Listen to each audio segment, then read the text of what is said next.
Hello student, welcome to our channel Way to Chemistry. My name is Sagar sir. Mole concept हम पढ़ रहे हैं 10th grade का। पहला वीडियो हमने मोल कंसेप्ट का ऑलरेडी बनाया है जो कि बेस्ड है गे-लुसाक्स लॉ और उसके ऊपर बेस्ड न्यूमेरिकल्स, वो हमने कवर कर लिया है। आज के वीडियो में हम देखने वाले हैं मोल कंसेप्ट, जो कि स्टूडेंट्स को बहुत ही कुछ बड़ा डिफिकल्ट लगता है लेकिन बहुत ही सिंपल टॉपिक है। साथ ही साथ ये वीडियो 11th ग्रेड उन बच्चों के लिए भी है जिनको मोल कंसेप्ट के बेसिक जो है वो अब तक अच्छे से हुआ नहीं है, वो लोग भी इस वीडियो को देख सकते हैं। 10th में जो मोल कंसेप्ट की जो टॉपिक्स है वो हम इस वीडियो में कवर करेंगे। ओके, तो स्टार्ट करते हैं मोल कंसेप्ट। लेकिन मोल कंसेप्ट डायरेक्टली स्टार्ट करने से पहले दो तीन टर्म्स है जिनको जानना जरूरी है। वो ऑलरेडी 9th में भी हो चुका है। 9th का हमारा इस चैनल पे वीडियो है लैंग्वेज ऑफ केमिस्ट्री, उसमें आई थिंक थर्ड पार्ट में वो हमने डिस्कस किया है, फिर भी हम यहाँ पर भी देख लेते हैं। तो इसमें मोल कंसेप्ट स्टार्ट करने से पहले हमें स्टडी करना पड़ेगा एटॉमिक मास।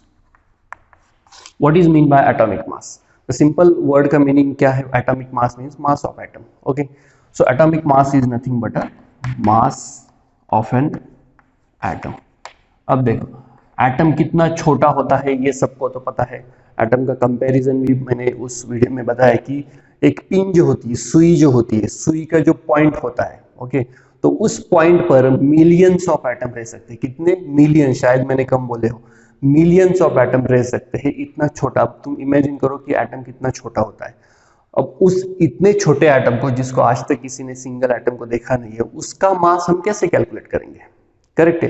तो ये होता है एटॉमिक मास। तो उसके लिए बहुत सारे मॉडर्न अब टेक्निक्स है, जैसे मास स्पेक्ट्रोमेट्री है, उससे हम एटम का मास फाइंड आउट कर सकते हैं। लेकिन पुराने दिनों में एटम का मास जो है वो कैसे फाइंड आउट किया था? ओके, तो सबको पता है कि मास ऑफ एटम कैसे फाइंड आउट करते हैं। जैसे मान लो कि ये एक एटम है, ओके, तो एटम में क्या होता है? न्यूक्लियस, न्यूक्लियस में क्या होते हैं? Proton, correct, proton and neutron.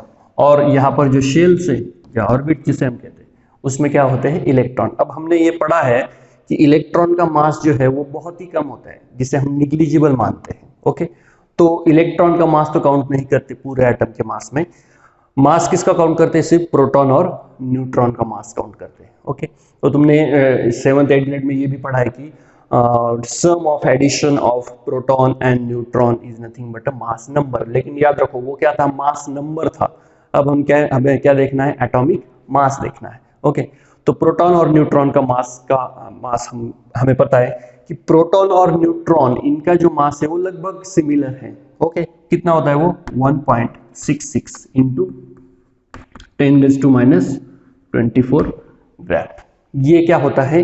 एक प्रोटॉन का और एक न्यूट्रॉन का मास होता है। तो इस वैल्यू का यूज करके हमें क्या निकालना है? एटॉमिक मास निकालना है। कैसे निकालना है? देखो, अब देखो किसी भी एटम में कितने प्रोटॉन होते हैं, कितने न्यूट्रॉन होते हैं, ये तो हमें पता चल गया है। ओके, उससे हम मास निकालेंगे। लेकिन क्या हम हर एक एटम का ऐसा मास याद रख सकते हैं कि जैसे मान लेते हैं हाइड्रोजन। ओके, हाइड्रोजन हमें पता है कि उसमें एक ही प्रोटॉन है, उसमें तो न्यूट्रॉन नहीं है। तो एक प्रोटॉन का मास कितना है? 1.66 इंटू 10⁻⁴ ग्राम। करेक्ट है। तो ये है हाइड्रोजन के एक एटम का मास, क्योंकि इलेक्ट्रॉन को तो हम काउंट ही नहीं करते। तो हाइड्रोजन के एक एटम का मास इतना है। ओके, करेक्ट है। जैसे फॉर एग्जांपल फिर हम कार्बन का देखेंगे, तो कार्बन का है 1.9924 इंटू 10⁻23 ग्राम। करेक्ट है, ये कार्बन का है। तो क्या हम हर एक एलिमेंट का ऐसा मास याद रखेंगे क्या? क्या ये वैल्यू हम हर एक एटम के लिए याद रख सकते हैं क्या? हर एक एलिमेंट के लिए नहीं याद रख सकते। करेक्ट है, क्योंकि ये याद रखना बहुत ही डिफिकल्ट है, इम्पॉसिबल है।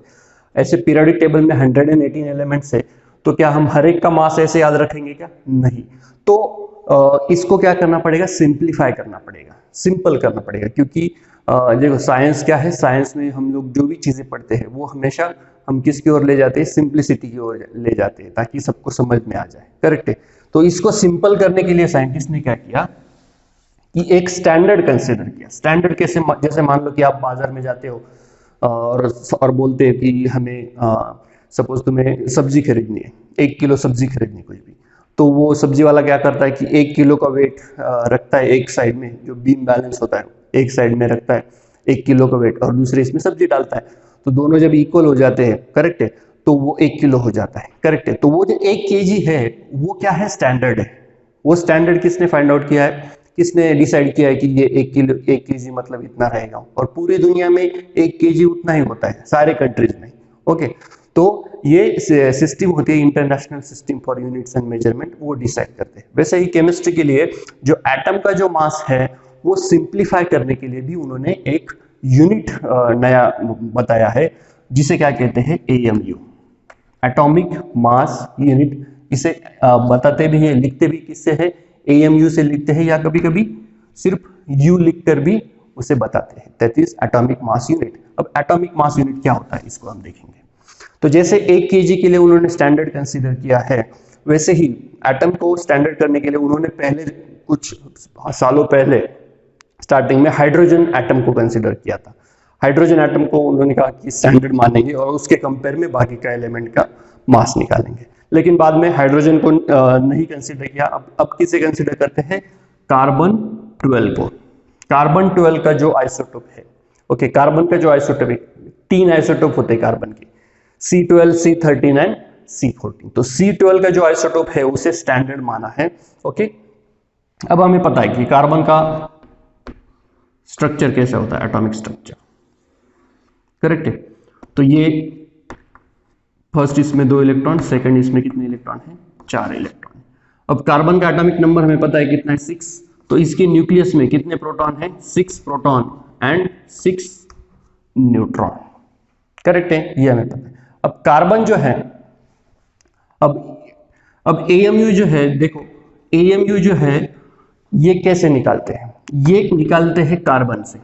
कैसे, तो उन्होंने AMU को क्या डिफाइन किया, AMU मतलब क्या होगा, 1/12 of carbon, 1/12 of mass of carbon atom, mass of 1 carbon atom, 1 carbon atom.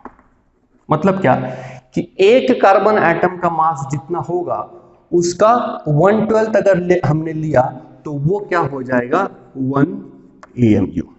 Okay, और 1 AMU जब उन्होंने कार्बन के एक एटम का 1/12 लिया तो उसकी वैल्यू कितनी आई, 1.66 इंटू 10⁻⁻24 ग्राम। तो ये वैल्यू आती है 1 AMU। जैसे 1 kg मतलब कितने ग्राम होता है, 1 kg मतलब कितने ग्राम होता है, 1000 ग्राम। वैसे ही 1 AMU मतलब कितना होता है, 1.66 इंटू 10⁻24 ग्राम। अब ये कैसे आई वैल्यू, ये देखो, कार्बन है, कार्बन के एक एटम का मास मैंने बताया कितना होता है, 1.9924 इंटू 10⁻24। अगर तुम इसे 12 से डिवाइड करोगे, सॉरी यहाँ पे कितना है 23, अगर तुम इसे 12 से डिवाइड करोगे, क्योंकि हमें क्या लेना है, 1/12 लेना है, तो इस नंबर को जब 12 से डिवाइड करोगे तो तुम्हें क्या मिलेगा, ये नंबर मिलेगा, करेक्ट है। याद है ये नंबर कैसे आया है, 1.9924। ये कार्बन के क्या है, एक एटम का मास है।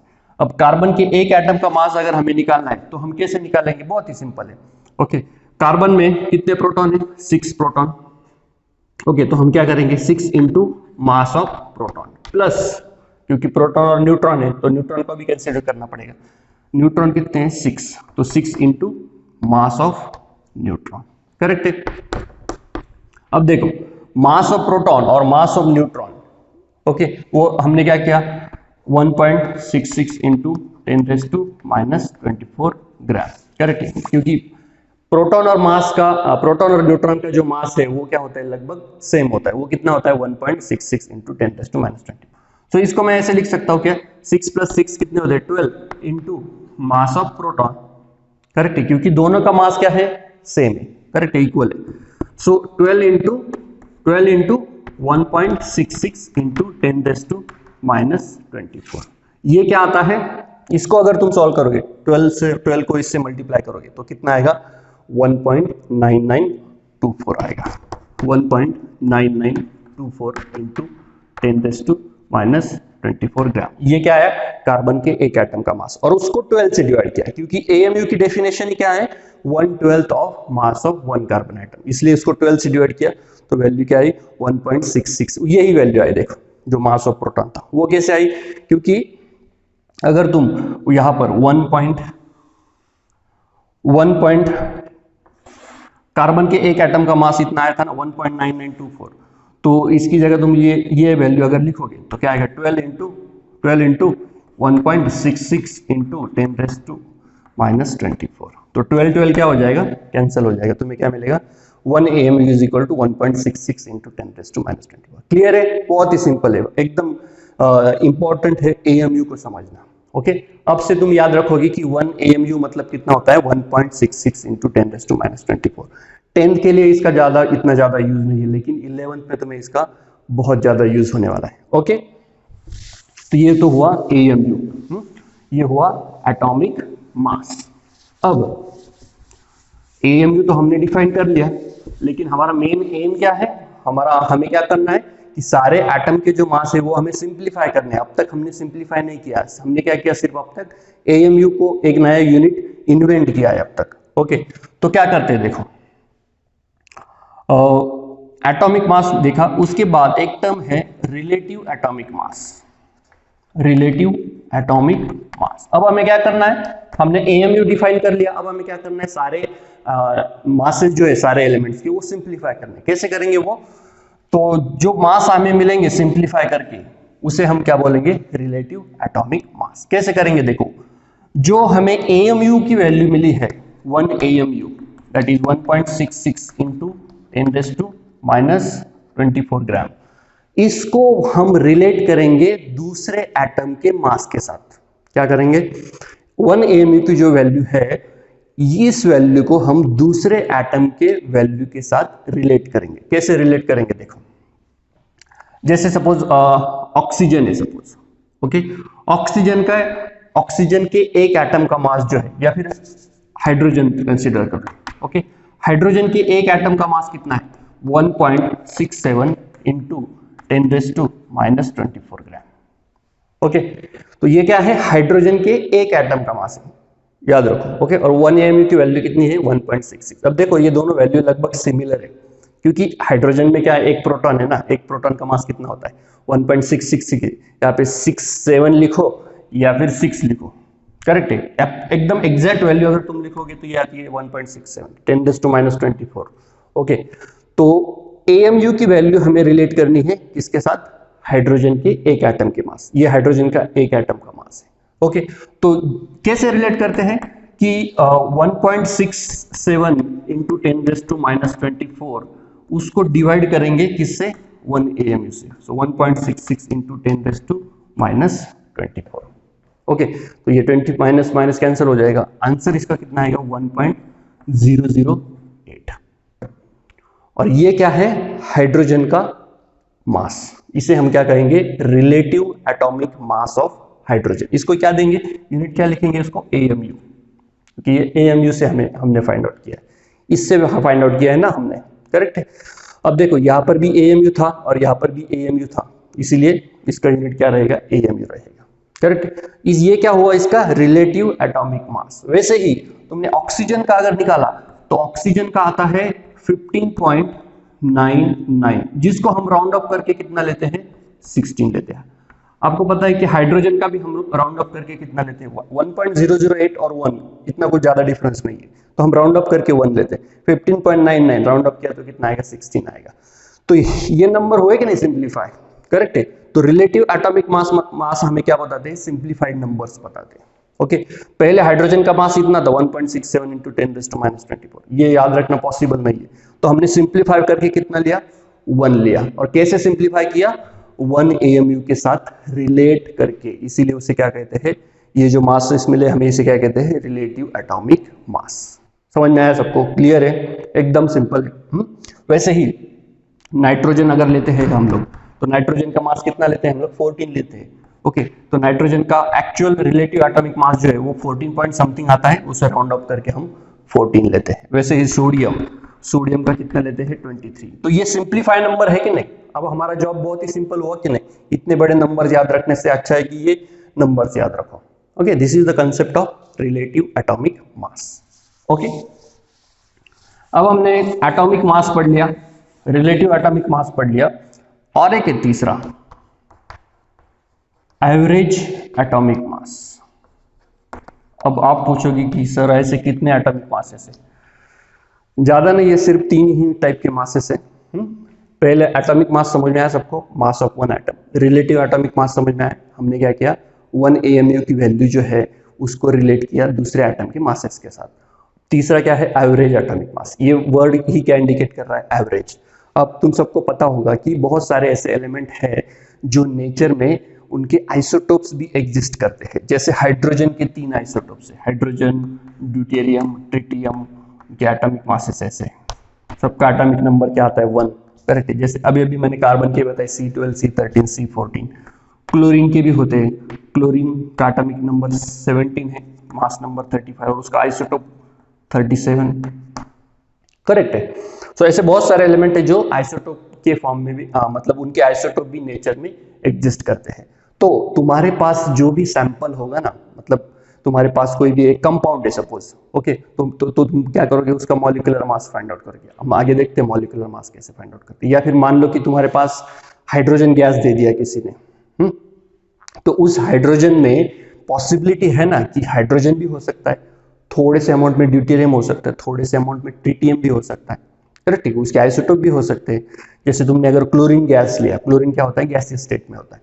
क्लोरीन का गैस की सिलेंडर तुम्हें किसी ने दे दी, तो ये पॉसिबिलिटी हो सकती है ना कि उसमें क्लोरीन 35 का आइसोटोप या क्लोरीन 37 का आइसोटोप भी हो सकता है, तो हम बता नहीं सकते, करेक्ट है।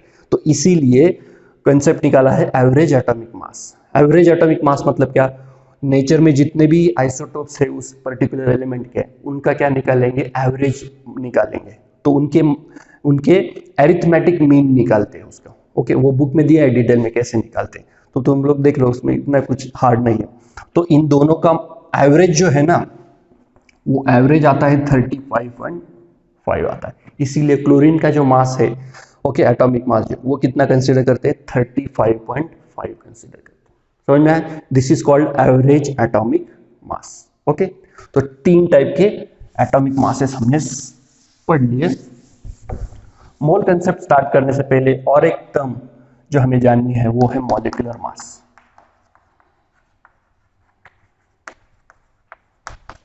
मॉलिक्यूलर मास क्या होता है, वर्ड क्या इंडिकेट कर रहा है, मॉलिक्यूलर मास मतलब मास ऑफ मॉलिक्यूल। कोई भी एक मॉलिक्यूल, सपोज वाटर है, ओके, तो वाटर के एक मॉलिक्यूल का जितना मास होगा उसे हम क्या कहेंगे मॉलिक्यूलर मास, ओके। कैसे देखो, अब वाटर का फॉर्मूला हमें पता है H2O, तो इसका मॉलिक्यूलर मास कैसे निकालेंगे हम, सिंपली क्या करेंगे, इसमें जो जो एलिमेंट्स प्रेजेंट है उनके एटॉमिक मासेस की क्या करेंगे हम एडिशन करेंगे। जैसे हाइड्रोजन, कितने हाइड्रोजन है 2, तो हम क्या करेंगे हाइड्रोजन का एक एटम का मास जो है वो कितना है 1 है, तो हमने क्या किया 2 × 1 क्योंकि 2 हाइड्रोजन है, प्लस हम क्या करेंगे ऑक्सीजन के एटम का मास कितना लेंगे 16, तो ये कितना आएगा 18, कितना आएगा 18। और ये जो लिए हमने वो किस में लिया है AMU में लिए हैं, करेक्ट है, तो ये भी क्या आएगा AMU।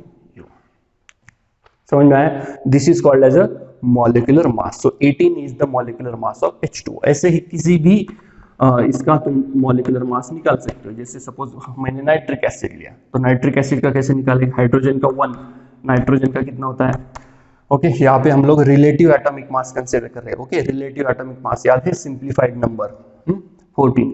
और ऑक्सीजन की एक ऑक्सीजन का 16 होता है, 3 ऑक्सीजन तो कितना आएगा 48, तो इसको एडिशन करोगे तो क्या आएगा 63। किसी भी मॉलिक्यूल का हम निकाल सकते हैं, ओके। ये तो हुआ मॉलिक्यूलर मास। अब इसमें भी दूसरा एक फंडा है, थोड़ा सा जान लो उसको। जो आयोनिक कंपाउंड्स होते हैं, ओके, आयोनिक कंपाउंड कभी भी मॉलिक्यूलर फॉर्म में एग्जिस्ट नहीं करते। जैसे फॉर एग्जांपल NaCl, तुमने शायद NaCl का स्ट्रक्चर देखा होगा। NaCl कैसा होता है, NaCl में क्या होता है कि Na+ और Cl- होता है, करेक्ट है। अब इसका स्ट्रक्चर अगर तुम देखोगे तो बहुत बहुत लार्ज स्ट्रक्चर होता है। कैसे होता है कि इसका क्यूबिकल स्ट्रक्चर होता है, ऐसा क्यूब होता है, ओके। अरेंजमेंट कैसी है Na और Cl की, तो एक कॉर्नर पे Na+ अगर रहा तो दूसरे कॉर्नर पे Cl- रहता है, और Cl- के नजदीक कौन रहेगा Na+, यहाँ पे क्या रहेगा Cl-, मतलब अल्टरनेट अरेंजमेंट है NaCl। तो Cl हुआ, यहाँ पे क्या आएगा फिर Na, यहाँ पे क्या आएगा Cl, यहाँ पे क्या आएगा Na। This is alternate arrangement. तो ये एक लैटाइस हुआ, ऐसे बहुत सारे लैटाइस मिला के NaCl का पूरा स्ट्रक्चर बनता है। ओके, तो इसमें मॉलिक्यूल नहीं होते, इसमें क्या होते हैं, आयंस होते हैं। तो इसीलिए ऐसे जो आयोनिक कंपाउंड्स होते हैं इनके लिए मॉलिक्यूलर मास ये टर्म नहीं यूज करते। ओके, उनके लिए जो टर्म यूज करते हैं उनको कहते हैं फॉर्मूला मास। ओके, ये 11th के लिए है, ज्यादातर 10th में इसका इतना ज्यादा यूज नहीं है। NaCl को क्या कहेंगे हम लोग, फॉर्मूला मास। समझ में आया क्यों कहेंगे, क्योंकि जो भी आयोनिक कंपाउंड होते हैं, बहुत सारे आयोनिक कंपाउंड, वो मॉलिक्यूलर फॉर्म में नहीं एग्जिस्ट होते, इसीलिए इनको मॉलिक्यूलर मास नहीं वर्ड यूज करेंगे हम, फॉर्मूला मास। बाकी कंसेप्ट सारा फंडा तो सेम। तो इसका फॉर्मूला मास कैसे निकालेंगे, सोडियम का मास ऐड करेंगे किसमें, क्लोरीन के साथ, 35.5, तो कितना आता है ये 58.5। बाकी एडिशन वगैरह से सब सेम रहेगा, सिर्फ उसे बोलेंगे क्या, हम बोलते वक्त फॉर्मूला मास बोलेंगे। Okay, so this is formula mass, molecular mass, formula mass. Okay, अब इसमें मॉलिक्यूलर मास के साथ, मॉलिक्यूलर मास हम किसके साथ निकालते हैं, मॉलिक्यूलर फॉर्मूला। जैसे हमने वाटर का भी लिखा था, वाटर का फॉर्मूला क्या है, H2O। वाटर का मॉलिक्यूलर फॉर्मूला क्या होता है, H2O। वैसे ही कार्बन डाइऑक्साइड का क्या होता है molecular formula, CO2। Sulphuric acid का मॉलिक्यूलर फॉर्मूला क्या होता है, H2SO4। वैसे और एक होता है जिसे बोलते हैं एम्पिरिकल फॉर्मूला, एम्पिरिकल फॉर्मूला। अब एम्पिरिकल फॉर्मूला क्या होता है, इसमें और इसमें क्या फर्क होता है, ये सिंपल है। जैसे मान लेते हैं कि वाटर है, अब वाटर में कौन से एलिमेंट प्रेजेंट है, हाइड्रोजन और ऑक्सीजन। तो वाटर का मुझे अगर एम्पिरिकल फॉर्मूला लिखना है तो मैं क्या लिखूंगा, HO। मुझे सल्फ्यूरिक एसिड का एम्पिरिकल फॉर्मूला लिखना है तो मैं कैसे लिखूंगा, HSO। तो एम्पिरिकल फॉर्मूला तुम्हें क्या बताता है, सिर्फ कौन से टाइप के एलिमेंट उस पर्टिकुलर मॉलिक्यूल में प्रेजेंट है। ओके, ये एम्पिरिकल फॉर्मूला बताता है। वैसे मॉलिक्यूलर फॉर्मूला क्या बताता है हमें, एग्जैक्ट नंबर ऑफ एटम्स। मतलब कार्बन डाइऑक्साइड लिया तो molecular formula of carbon dioxide indicates exact number of carbon, that is 1 carbon and 2 oxygen atoms are there. So this is called as the empirical formula. Okay, जैसे ही glucose में कौन से element होते हैं, carbon, hydrogen और oxygen. तो glucose का empirical formula होगा CHO, और ग्लूकोज का मॉलिक्यूलर फॉर्मूला क्या होगा, C6H12O6। क्लियर है, समझ में आया, याद रखो सिर्फ। इसके जितने भी यूजेस है वो सब हम न्यूमेरिकल्स में देखेंगे। ओके, तो ये हुआ एटॉमिक मास, मॉलिक्यूलर मास मैंने बता दिया। अब हम एक्चुअल में देखेंगे कि मोल कंसेप्ट क्या होता है, क्या होता है ये आखिर मोल कंसेप्ट। तो बहुत ही सिंपल है, ठीक से समझो मोल कंसेप्ट।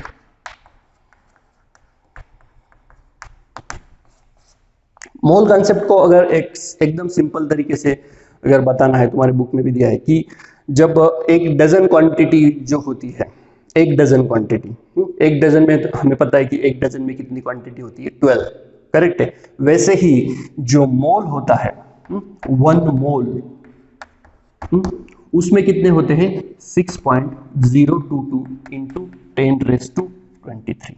ओके, इस नंबर की तरफ हम बाद में आएंगे, पहले ये समझ लेते हैं कि मोल कंसेप्ट की जरूरत क्या है, करेक्ट है कि नहीं। कोई भी चीज हमें क्यों पढ़नी है ये तो पता होनी चाहिए। अब देखो, कोई भी, जैसे आंसर अगेन सेम है, कोई भी चीज हमें सिंप्लीफाई करनी है तो उसके लिए कुछ ना कुछ यूनिट चाहिए। जैसे हमने AMU यूनिट यूज किया एटम के मास के लिए, वैसे ही 1 मोल जो है वो क्यों यूज करते हैं, क्योंकि जब मान लो कि कोई रिएक्शन कर रहे हैं हम लोग, ओके, तो उस रिएक्शन में हमें पता करना है कि एग्जैक्टली रिएक्टेंट के कितने मॉलिक्यूल है, कितने मॉलिक्यूल रिएक्ट हो रहे हैं, और उस मॉलिक्यूल से एग्जैक्टली कितने मॉलिक्यूल प्रोडक्ट के बन रहे हैं। ओके, तो ये समझने के लिए हमें मोल कंसेप्ट की जरूरत थी, इसीलिए मोल कंसेप्ट जो है वो इंट्रोड्यूस कर दिया है। ओके, तो डेफिनेशन देखते हैं पहले। 1 मोल मतलब क्या, 1 mole is equal to number of atoms, molecules या फिर ions, okay, present in 12 gram of C12। मतलब क्या, कार्बन का जो 12 आइसोटोप है, C12 आइसोटोप है, वो अगर हमने 12 ग्राम लिया तो उस 12 ग्राम में जितने उसके एटम्स रहेंगे उसे हम क्या कहेंगे 1 मोल। जैसे डजन में 12 होते हैं, 12 होते हैं, वैसे 1 मोल में कितने रहेंगे, जितने 12 ग्राम ऑफ कार्बन में रहेंगे। और 12 ग्राम ऑफ कार्बन में अगर हम कार्बन आइटम्स निकालेंगे तो वो कितने आते हैं, 6.022 इंटू 10⁻23 आते हैं। करेक्ट है। इसे क्या कहते हैं, मोल। ये है मोल की डेफिनेशन।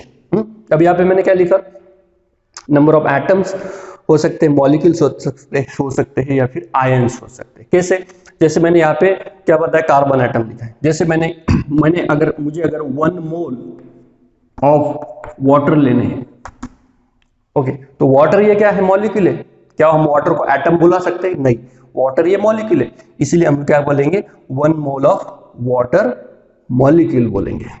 ओके, तो 1 मोल वाटर में कितने मॉलिक्यूल्स प्रेजेंट रहेंगे, कितने मॉलिक्यूल्स प्रेजेंट रहेंगे, उतने ही जितने 12 ग्राम कार्बन में कार्बन एटम्स प्रेजेंट है। ओके, तो हमें अब ये पता करना है कि 12 ग्राम ऑफ कार्बन जो है उसमें एक्चुअली कितने एटम्स प्रेजेंट रहेंगे। तो ये जब हम कैलकुलेट करेंगे तो हमें ये जो नंबर मिलेगा वो कितना मिलेगा, 6.022 इंटू 10⁻23। अब हम देखते हैं कि ये नंबर जो है वो आया कैसे एक्चुअली। ओके, अब देखो, mass of C12 atom is equal to carbon के एक एटम के, मतलब कौन सा आइसोटोप, 12, कार्बन के C12 आइसोटोप के एक एटम का जो मास है वो कितना है, वो हमने अभी अभी कैलकुलेट किया था। कैसे, कि कार्बन में 6 प्रोटॉन है, तो 6 into mass of proton plus 6 into mass of neutron. Correct है।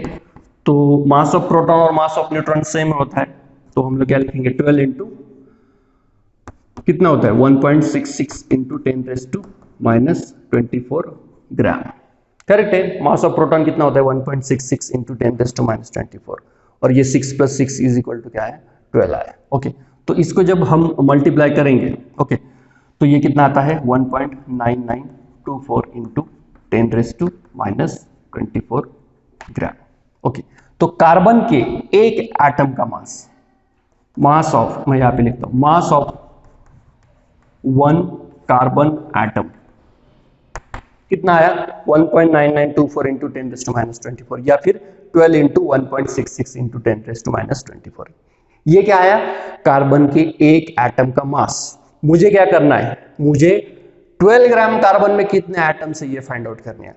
अगर एक एटम का मास इतना है तो 12 ग्राम का कितना आएगा, तो मैं कैसे करूंगा, तो मैं यहां पे क्या लिख दूंगा, 12 ग्राम। तो 12 ग्राम में कार्बन के कितने एटम है, करेक्ट है कि नहीं। इतने मास में, याद रखो, इतने मास में एक एटम है कार्बन का, तो 12 ग्राम में कितने आएंगे, करेक्ट है, सिंपल है। तो कैसे सॉल्व करोगे इसको, 12, ओके, यहाँ पे 1 एटम है, सो 12 इंटू 1 डिवाइडेड बाय, मैं ये वैल्यू लूं या फिर ये लूं, कोई फर्क नहीं पड़ता। ओके, मैं ये लेता हूं, 12 into 1 divided by 12 into 1.66 into 10⁻24। Okay, तो 12 क्या हो जाएगा, कैंसिल हो जाएगा। तो क्या आया, 1 अपॉन 1.66 इंटू 10⁻24। इसको जब आप सॉल्व करोगे 1 अपॉन 1.66 इंटू 10⁻24, तो तुम्हें ये नंबर मिलेगा, कौन सा, 6.022 इंटू 10⁻23। इसका मतलब कार्बन 12 ग्राम अगर हमने कार्बन लिया तो उसमें कितने एटम्स रहेंगे कार्बन के, 6.022 इंटू 10⁻23। तो मतलब, और 12 ग्राम ये क्यों लिया हमने, क्योंकि हमने मोल को डिफाइन किया है। 1 मोल मतलब कितने रहेंगे, 12 ग्राम एटम में, 12 ग्राम कार्बन एटम में जितने एटम्स रहेंगे उतने, तो इसीलिए 1 मोल इज इक्वल टू कितना कंसीडर करेंगे हम लोग, 6.022 इंटू 10⁻23। क्लियर है, एकदम सिंपल तरीके से स्टेप बाय स्टेप बताया मैंने, कुछ कंफ्यूज होने की जरूरत नहीं है। थोड़ा सा भी कंफ्यूज है तो वीडियो रिवाइंड करके अगेन देख लो कैसे किया है मैंने। तो ये हमें मिली 1 मोल की, 1 मोल का ये एकदम ऐसा नंबर जो सारे स्टूडेंट को परेशान करता है, लेकिन आई होप यहां तक तो किसी को परेशानी नहीं हुई होगी। बहुत ही सिंपल तरीके से हमने अब तक समझा है। तो ये जो नंबर आया है इसे बोलते हैं अवोगाड्रोस नंबर।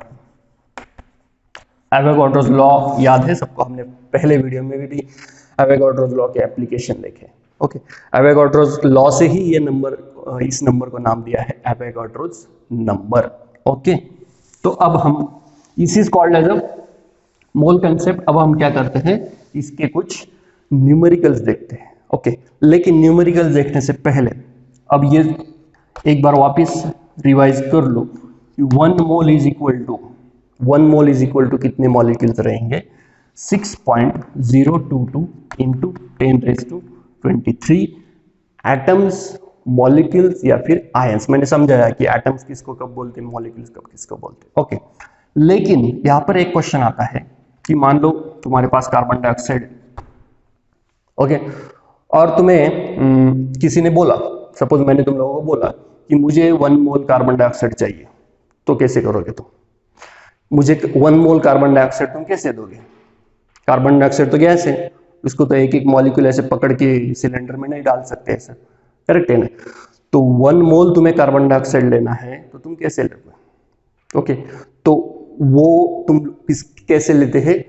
वो लेते हैं तुम उसके मॉलिक्यूलर मास से, क्योंकि देखो मोल की डेफिनेशन हमने क्या क्या की थी, 1 मोल इज इक्वल टू कितना होता है, 1 मोल मतलब 12 ग्राम ऑफ कार्बन एटम, मतलब कार्बन के 12 ग्राम में जितने एटम्स रहेंगे वो क्या रहेगा, 1 मोल रहेगा। अब यहाँ पे 12 ग्राम क्यों लिया? क्योंकि कार्बन का एटॉमिक मास कितना है, 12 है, इसीलिए हमने यहाँ पे 12 लिया है। क्लियर है? वैसे ही मुझे CO2 अगर 1 मोल लेने हैं तो मैं क्या करूंगा, अब इसका तो एटॉमिक मास नहीं है, मॉलिक्यूल है। ओके, तो मैं इसका क्या लूंगा, मॉलिक्यूलर मास। ओके, तो कार्बन डाइऑक्साइड का मॉलिक्यूलर मास कितना आता है? तो कार्बन का मास होता है 12, ऑक्सीजन का होता है 16, 16 इंटू 2 32, तो ये आता है 44।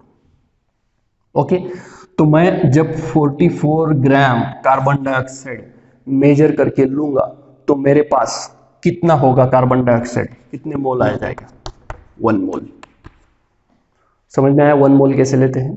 1 मोल कैसे लेते हैं, कोई मॉलिक्यूल अगर हो तो उसका मॉलिक्यूलर मास लेना है। मुझे मान लो कि सोडियम एटम, 1 मोल क्या चाहिए मुझे, 1 मोल सोडियम चाहिए।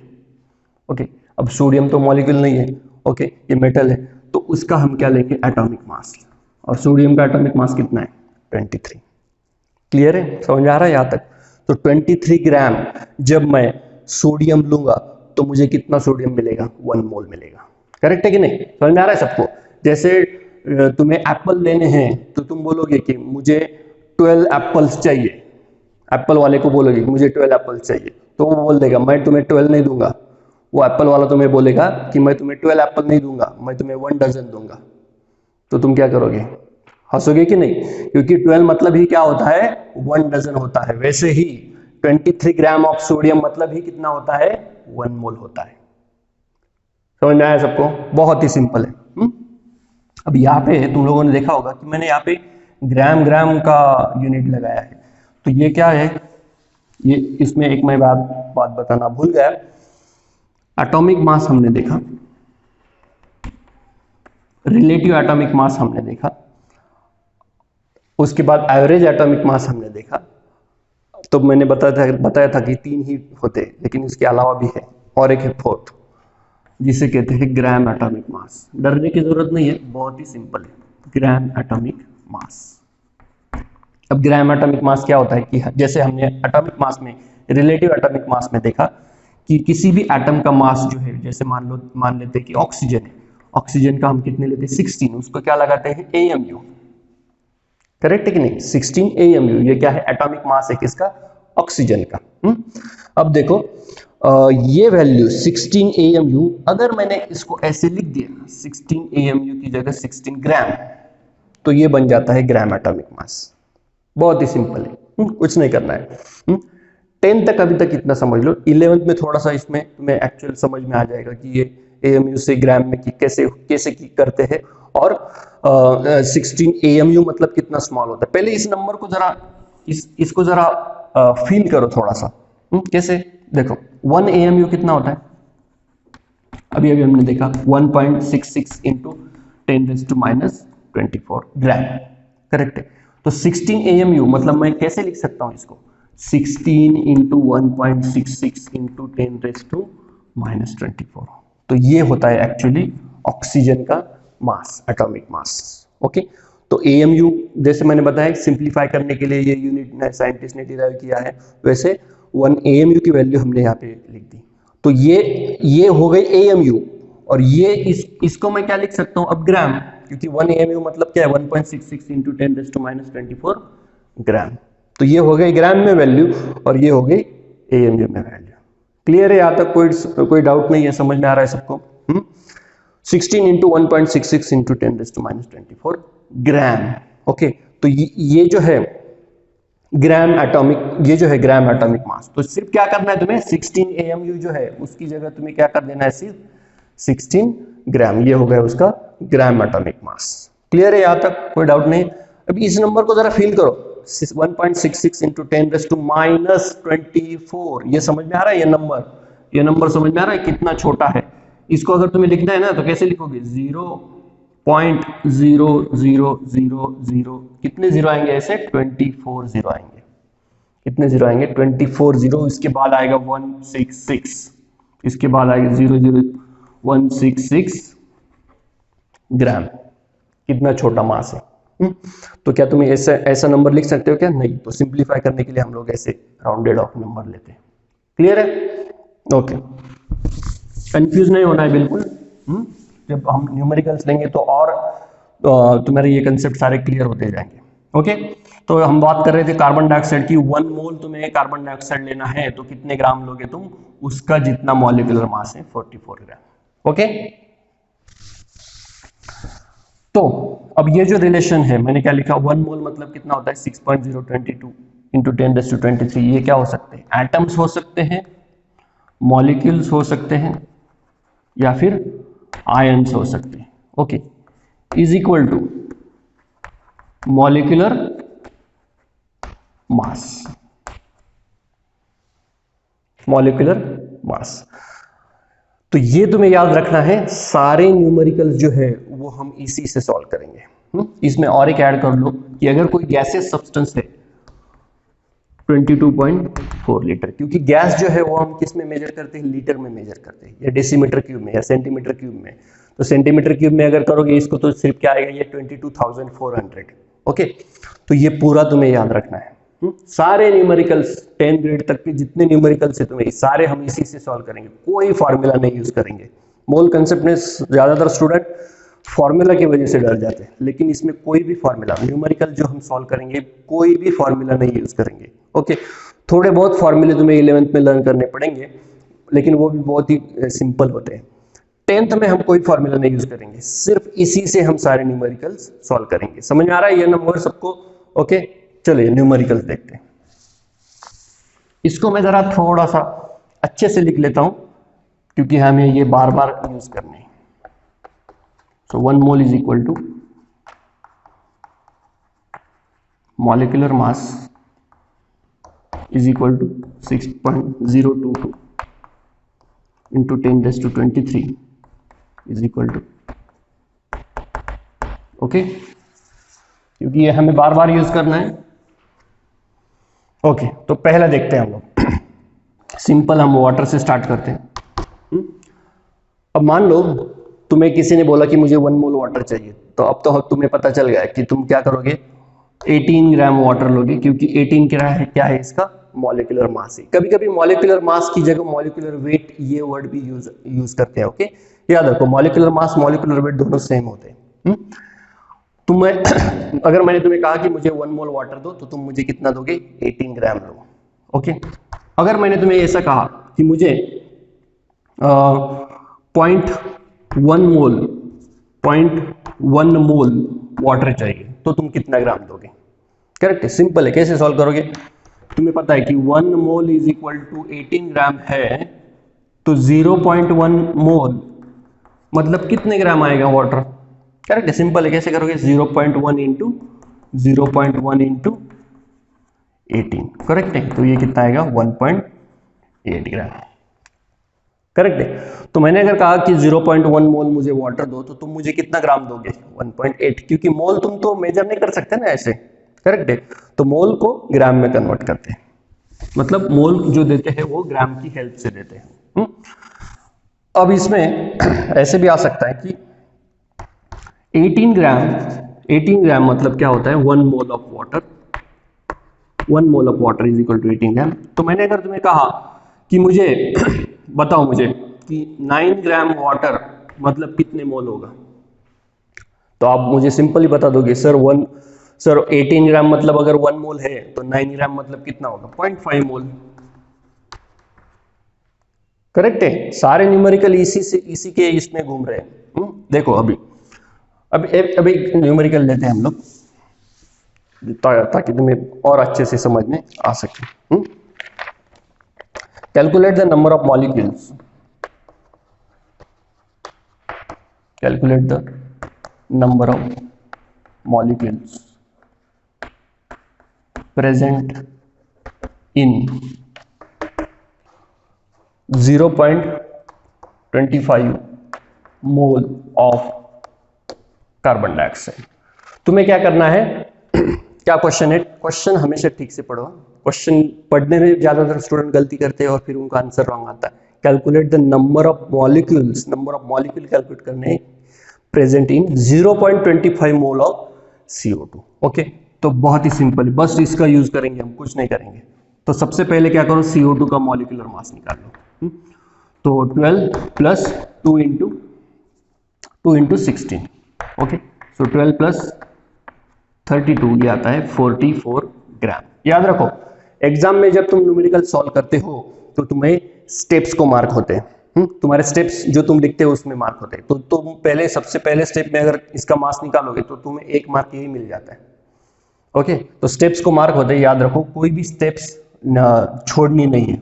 ओके, अब हमें रिलेशन पता है, तुम्हें क्या निकालने हैं, मॉलिक्यूल्स निकालने। अब देखो मॉलिक्यूल कहां पर लिखे हमने, यहां पर। करेक्ट है कि नहीं, 6.022 इंटू 10⁻23 हमने क्या लिखा था यहाँ पे, एटम्स और मॉलिक्यूल्स और आयंस। तो यहाँ पे पूछे क्या है, मॉलिक्यूल। ओके, तो मॉलिक्यूल 6.022 इंटू 10⁻23 ये कितने मोल में प्रेजेंट होते हैं, 1 मोल में।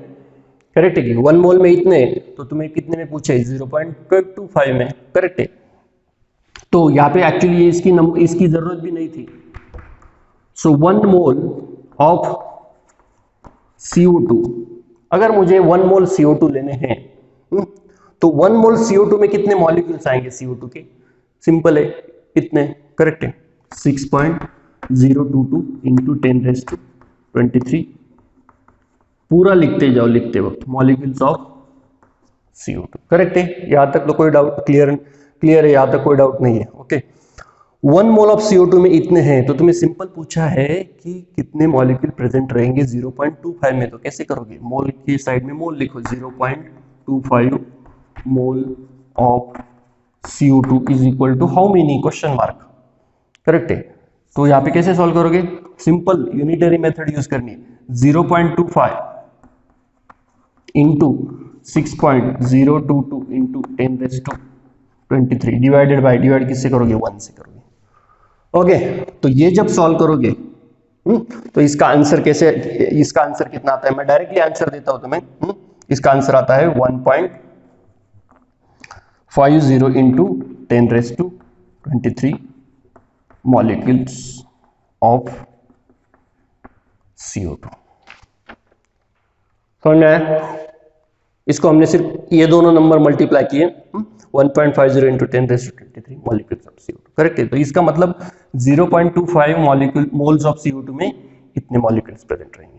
सिंपल है, ऐसे न्यूमेरिकल पूछते 2-2 मार्क के लिए 10th के एग्जाम में। चलिए नेक्स्ट प्रॉब्लम देखते हैं। मैं हर तरीके के एक एक न्यूमेरिकल लूंगा। जैसे हमने ये जो पहला न्यूमेरिकल देखा उसमें हमने क्या कैलकुलेट किए, मॉलिक्यूल्स कैलकुलेट किए। ओके, दूसरा न्यूमेरिकल देखते हैं। दूसरा न्यूमेरिकल में हम देखेंगे calculate the number of molecules, same है, ठीक है। कैलकुलेट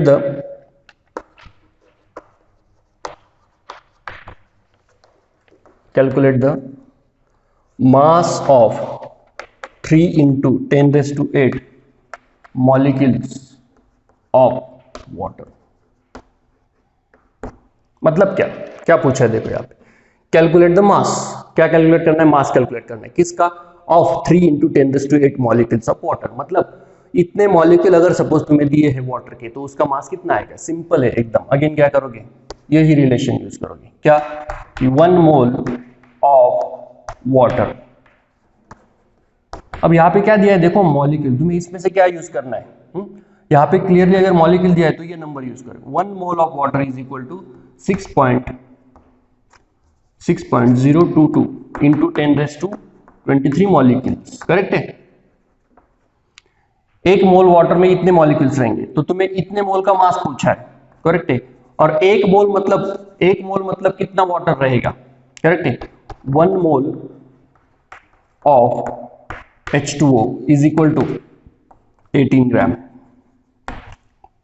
करेक्ट है? वाटर का मॉलिक्यूलर मास, यहाँ पर तुम साइड में वाटर का मॉलिक्यूलर मास भी निकाल लो, ओके? 2 + 16 is equal to 18। तो 18 ये क्या एक्चुअली इसको यूनिट क्या आता है? AMU, करेक्ट है? तो इसको क्या AMU में अगर लिखा तो ये हुआ मॉलिक्यूलर मास। अगर मैंने उसको ग्राम कर दिया तो ये क्या हो जाएगा? ग्राम मॉलिक्यूलर मास। सेम जैसे हमने एटॉमिक मास हम AMU में लिखते थे, उसको अगर ग्राम किया तो क्या हो जाता है? वो ग्राम एटॉमिक मास। वैसे ही ये क्या हो जाता है? Gram molecular mass. Okay, simple. 1 mole is equal to 18 gram. Okay, मैं इसको ऐसे लिखता हूं, ये जो ऊपर मैंने लिखा है सो 1 मोल ऑफ H2O, क्योंकि हमें यहाँ पे मास भी निकालना है ना, तो मास कहाँ पर है? यहाँ पर है, तो हमें ये भी लगेगा और ये भी लगेगा। So 1 mole of H2O is equal to 18 gram, और 18 ग्राम में कितने मॉलिक्यूल्स रहेंगे? इतने मॉलिक्यूल्स रहेंगे, करेक्ट है? तो तुम्हें कितने मॉलिक्यूल्स गिवन है? तो 3 इंटू 10⁸ मॉलिक्यूल्स ऑफ वाटर। तो इतने 6.022 इंटू 10⁻23 का 18 ग्राम है, तो इतने मॉलिक्यूल का कितना आएगा? तो यहाँ पे आएगा क्वेश्चन मार्क, करेक्ट है? तो कैसे करोगे? 3 into 10⁸ multiplied by 18 divided by 6.022 into 10⁻23। कोई फॉर्मूला नहीं यूज किया हमने यहाँ पे, डायरेक्टली सिर्फ ये रिलेशन, ये तो याद रख सकते हो ना तुम लोग, ओके? ये यूज करके हमने न्यूमेरिकल सॉल्व कर रहे हैं, करेक्ट है? तो इसको सॉल्व करो, मैं डायरेक्ट आंसर देता हूं इसका आंसर आता है 9। आई होप तुम सब इसको इजीली सॉल्व कर सकते हो। कैलकुलेशन पार्ट में यहाँ पे नहीं बता रहा हूं, कैलकुलेशन तुम सीख लो कैसे करते हैं। 9 इंटू 10⁻⁻15 ग्राम, क्योंकि हमें मास निकाला है ना, तो यहाँ पे हमने ग्राम लिख दिया। या फिर तुम यहाँ पे यूनिट लिख कर भी कर सकते हो। तो 3 इंटू 10⁻8 मॉलिक्यूल्स ऑफ वाटर, इतने वाटर मॉलिक्यूल ऑफ वाटर का मास कितना आएगा? 9 इंटू 10⁻15 ग्राम, इतना मास आएगा, करेक्ट है? क्लियर है यहाँ तक? ओके, नेक्स्ट प्रॉब्लम देखते हैं। तो पहला हमने न्यूमेरिकल जो देखा था कार्बन डाइऑक्साइड का, उसमें हमने क्या किया?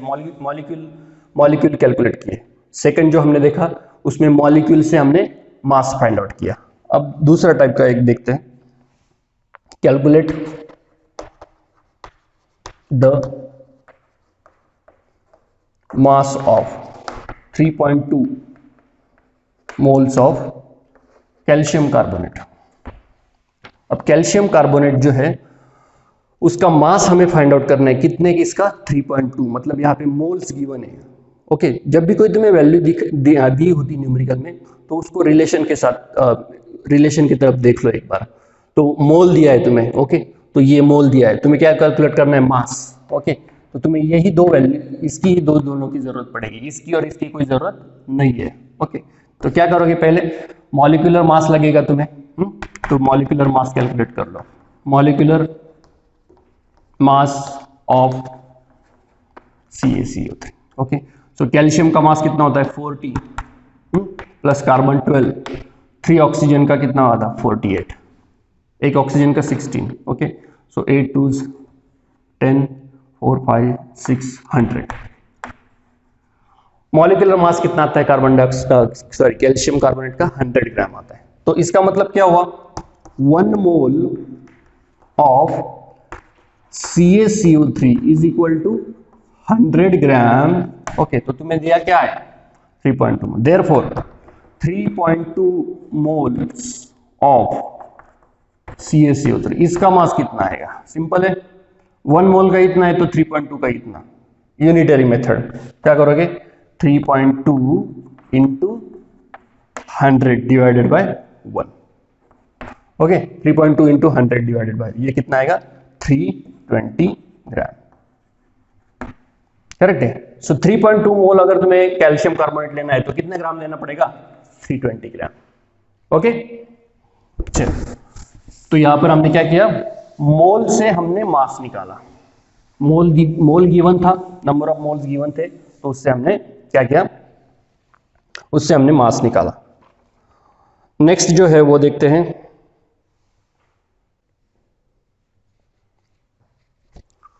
Next is how many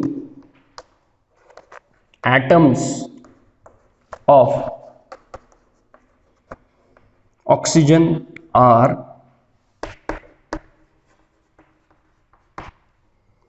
present in 0.9 gram of water. ये दिया है, देखो क्या है? How many atoms of oxygen, यहाँ पे एटम्स पूछे ऑक्सीजन के, are present in 0.9 gram of water. अब वाटर में कितने ऑक्सीजन एटम रहेंगे? कितने वाटर में? 0.9 ग्राम में। ओके, तो तुम्हें क्या क्या लगेगा? यहाँ पे क्या क्या दिया है? मास दिया है, तो तुम्हें इसकी जरूरत पड़ेगी। ओके, नंबर ऑफ मोल्स का यहाँ पे कुछ नहीं है। ओके, तो तुम्हें किसकी जरूरत पड़ेगी? इसकी। तो फिर भी हम लोग क्या लिखेंगे? 1 mole of H2O is equal to, molecular mass कितना है? 18 gram, is equal to 6.022 into 10⁻23 molecules of water. Correct है। यहाँ पर साइड में तुम वाटर का मॉलिक्यूलर मास निकाल के लिख लो, क्योंकि मैंने बताया एग्जाम में इसके मार्क्स होते हैं। ओके, तो तुम्हें क्या पूछा है? ऑक्सीजन एटम में कितने ऑक्सीजन एटम प्रेजेंट रहेंगे? तो पहले हम क्या करेंगे? 0.9 ग्राम में कितने मॉलिक्यूल्स प्रेजेंट है वाटर के, वो निकालेंगे। एक बार मॉलिक्यूल्स निकाले तो फिर हम ऑक्सीजन एटम्स कैलकुलेट करेंगे। कैसे? देखो, 18 ग्राम में इतने मॉलिक्यूल्स है, तो 0.9 ग्राम में कितने आएंगे? ओके, तो कैसे करोगे? 0. Is equal to 0.9 into 6.022 into 10⁻23 divided by 18। Okay, तो ये इसका आंसर कितना आता है? इसका आंसर आता है 3.01 इंटू 10⁻22 मॉलिक्यूल्स। किसके? Molecules of water.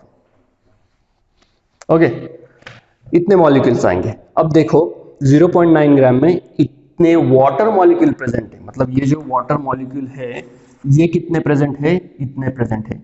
अब एक वाटर मॉलिक्यूल अगर हमने कंसीडर किया वाटर का, तो उसमें कितने ऑक्सीजन प्रेजेंट है? एक ऑक्सीजन प्रेजेंट है। करेक्ट है। तो तुम क्या करोगे? सिंपल है। अब 1 यहां पे लिखो, 1 molecule of water is equal to 1 oxygen atom. 1 oxygen atom. Therefore कितने वाटर मॉलिक्यूल निकाले हमने? 3.01 इंटू 10⁻22। इसमें कितने रहेंगे? सिंपल, एक वाटर मॉलिक्यूल में एक ऑक्सीजन है, तो इसमें कितने आएंगे? उतने आएंगे। दैट इज 3.01 इंटू 10⁻22 सॉरी, अभी अब क्या लिखोगे? Atoms of oxygen. कितने एटम आएंगे? 3.01, उतने ही आएंगे जितने मॉलिक्यूल्स आएंगे, क्योंकि एक वाटर मॉलिक्यूल में एक ही ऑक्सीजन है। अब सपोज यहाँ पे 2 हाइड्रोजन अगर पूछे होते, सपोज ऑक्सीजन की जगह ऐसे पूछा होता, calculate the atoms of hydrogen that are present in 0.9 gram of water. Okay, तो यहां तक तो हम सेम करेंगे। That is 0.9 gram of water में कितने मॉलिक्यूल्स आएंगे? 3.01 इंटू 10⁻22। सिर्फ आप क्या करोगे? यहाँ पे हाइड्रोजन पूछा है, तो इस नंबर को कितने से मल्टीप्लाई करोगे? 2 से मल्टीप्लाई करोगे। सिंपल, तो हमें क्या मिलेंगे? Hydrogen atoms. तो इस तरह से हमने सारे न्यूमेरिकल्स, मतलब जितने टाइप के बन सकते हैं वो कवर करने की कोशिश की है। फिर भी अगर तुम्हें लगता है कि कुछ न्यूमेरिकल्स बचे हैं, 10 रेट तक के लेवल के मैंने न्यूमेरिकल्स कवर किए उसमें, जो 11th के बच्चे इस वीडियो को देख रहे हैं वो शायद उनको इससे कुछ हेल्प होगी। उनका जो बेसिक है मोल कंसेप्ट का, वो इससे डेफिनेटली क्लियर हो जाएगा। ओके। 10th ग्रेड के स्टूडेंट मुझे कमेंट सेक्शन में बता सकते कि अगर कोई न्यूमेरिकल्स बचा हुआ है या तुम्हें समझ में नहीं आ रहा है कैसे सॉल्व करना है, तो तुम मुझे बताओ कमेंट में, कमेंट करके अगले लेक्चर में हम उसको कवर करेंगे। ओके, तो मिलते हैं नेक्स्ट लेक्चर में। नेक्स्ट लेक्चर में मूल कंसेप्ट इस चैप्टर का नेक्स्ट टॉपिक लेकर, तब तक के लिए गुड बाय, टेक केयर।